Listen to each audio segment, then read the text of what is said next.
It's 2:13 in the morning. It's 2:13 in the morning when the dogs begin to panic. Their barking slices through the desert silence, echoing off the empty horse stalls. A ranch hand grabs his flashlight. The beam cuts across the property, but stops on something wrong. Two yellow eyes hover in the dark, 6 feet off the ground. Then blink, then multiply. His breath freezes, the dogs go silent, and something heavy moves in the field. Not walking, not running, dragging. What exactly roams this land when the lights go out? Meet Terry and Gwen Sherman, hard-working ranchers looking for a quiet life. They move onto the 512-acre property in 1994. Terry is practical, skilled, and stubborn. Gwen is patient and grounded. Neither believes in ghosts, monsters, or Navajo legends. But the land doesn't care what they believe. On their first day, a massive wolf, almost 3 times the size of any normal wolf, walks toward them without fear. Its fur is thick, gray, wet from the rain.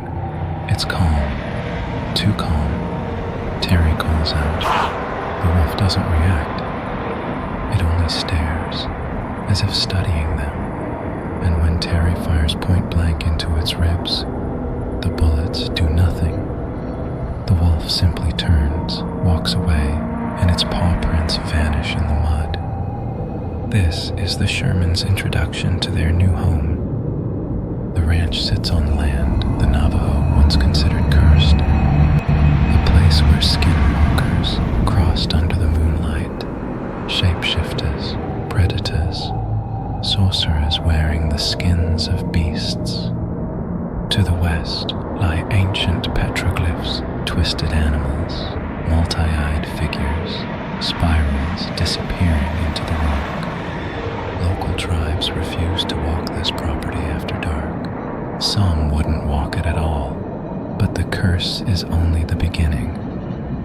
Government records show decades of unexplained sightings, lights stalking the tree line, creatures pacing the pastures, and something that looks like a portal opening above the mesa. Still, the Shermans brush it off. Until the attacks begin. It starts with the cattle. One disappears. Another is found mutilated. Perfect incisions, no blood. A third is discovered in a field, bones crushed as if by something enormous. But here's the problem. There are no tracks, no footprints, no drag marks, nothing. Terry begins staying up all night, watching the pastures with night vision goggles. But the more he looks, the more it feels like something is looking back. And one night, he finally sees it. A shadow moving on all fours, long limbs bending the wrong way, crawling across the field with inhuman speed. Whatever lives out here isn't just one thing, it's many. Terry begins documenting the activity. Strange howls, metallic screeching in the trees, footprints that stop halfway across a field. He sets up cameras, but every time something happens, the cameras malfunction. Batteries drain instantly, wires melt, lenses crack without impact. Then there's the creature Gwen sees. A tall, black silhouette standing in the driveway. Its outline ripples like heat on asphalt, but the night is 40 degrees. She blinks, and it vanishes. The Shermans aren't paranoid. Something is provoking them. The first creature is the wolf. Massive, silent, bullet-resistant. But it's not alone. Horses first. The animals kick and scream at something in the corral. Terry rushes out and sees a pale, elongated figure, clinging to the rafters, like a spider with human limbs.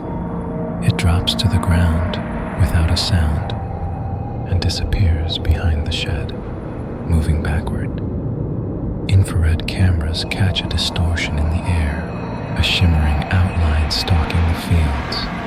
When it approaches the cattle, the animals stand frozen, eyes wide, as if hypnotized.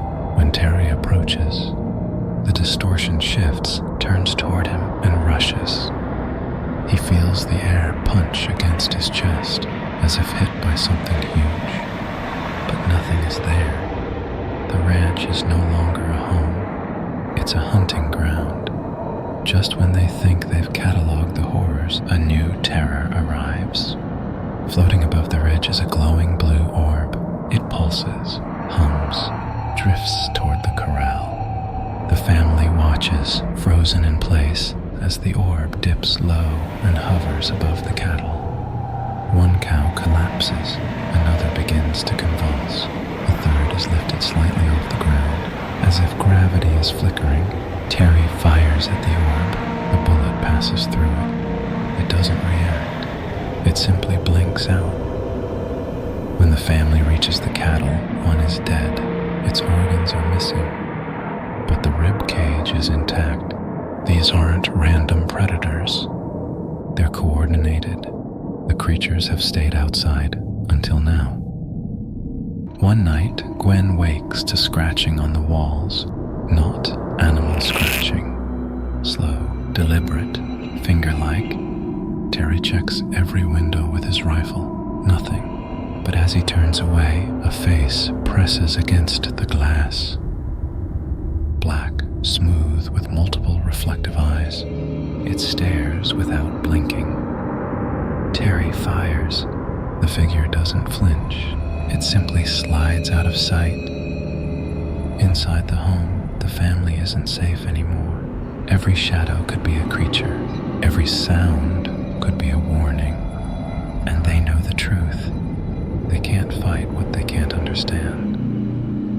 The final night begins with a low hum. Terry steps outside and sees the dogs staring at the sky, ears flat, bodies trembling. Above the mesa, a tear opens in the air. Not a light, a hole. Through it, Terry sees a different sky. Orange, stormy, swirling, and something crawling through. A massive shape, the size of a bear but moving like a spider, drops into the field and begins sprinting toward the cattle. The dogs chase it. They disappear behind a row of trees. Seconds later, the night erupts in screams. By the time Terry reaches the spot, the ground is scorched. The dogs are gone, not dead, gone. The portal snaps shut with a crack of thunder. This is the night Terry breaks. This is when the family decides to leave forever. The Shermans sell the ranch quietly. Officially, the buyer is a millionaire with an interest in science.